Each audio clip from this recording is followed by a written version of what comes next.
नमस्कार मित्रांनो, धार्मिक कथा चॅनलवर सर्वांचं स्वागत आहे। आज आपण या व्हिडिओमध्ये श्री गरुड पुराण कथासार अध्याय 30 भुवनकोश व ग्रहाचे रथ बघणार आहोत। तर चला सुरू करूयात। हे रुद्रदेव, सूर्याच्या रथाची लांबी रुंदी 9000 योजने एवढी आहे। तो एका चाकाचा आहे। त्याच्या रथाला 7 घोडे जोडलेले आहेत। याला आपल्या समजावून घेऊन देवनारायण स्थिर आहे। चंद्राचा रथ 3 चाकाचा आहे। त्याला पांढऱ्या शुभ्र रंगाचे घोडे आहेत। बुधाचा रथ पाणी व अग्नी याच्या मिश्रणापासून बनलेला असून त्याला भरकट रंगाचे 10 वेगान असे घोडे आहेत। शुक्राच्या रथाला पार्थिव घोडे असून त्याच्यावर सैन्य असते। ध्वज व कळस यामुळे तो विशेष खुलून दिसतो। भूमिपुत्र मंगळाचा रथ वितळलेल्या सोन्यासारख्या रंगाचा आहे। त्याला लालसर रंगाचे 8 घोडे ओढतात।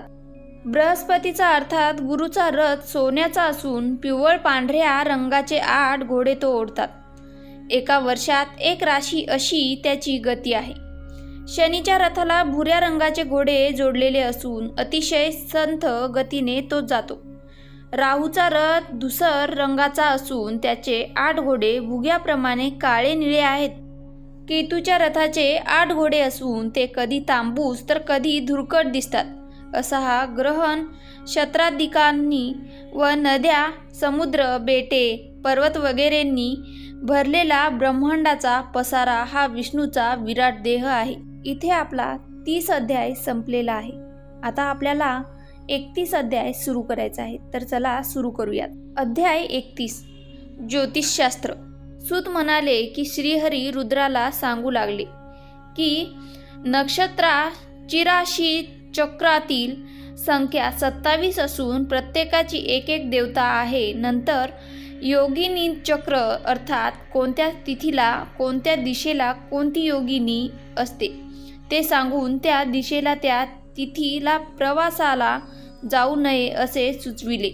नंतर अधोमुखी ऊर्ध्वमुखी नक्षत्रे सांगून त्याची शुभाशुभ फळे सांगितली। त्याचप्रमाणे शुभ तिथी कोणत्या आणि अशुभ कोणत्या त्याचे वर्णन करून त्याची शुभ तशीच अशुभ फळबार आणि सूर्यक्रांत यांच्या संयोगाने कशी कशी प्राप्त होत होत्या त्याचे सविस्तर वर्णन केले। पढे, वार व नक्षत्र यामुळे निर्माण होणारे विविध योग उदाहरण अमृतयोग, सिद्धियोग, शूलयोग, गंड्ययोग, अतिगंडयोग, व्याघात, वज्र, व्यतिपात, परीघ, वैद्युती वगैरेची माहिती देऊन त्यांची चांगली आणि वाईट फळे सुद्धा सांगितली। बार व नक्षत्र याचे परस्पर योग श्रीहरीने असे सांगितले की शुभ योगामध्ये जर रविवारी हस्त नक्षत्र आले किंवा गुरुवारी पुष्य, बुधवारी अनुराधा, शनिवारी रोहिणी, सोमवार मृग, शुक्रवारी रेवती व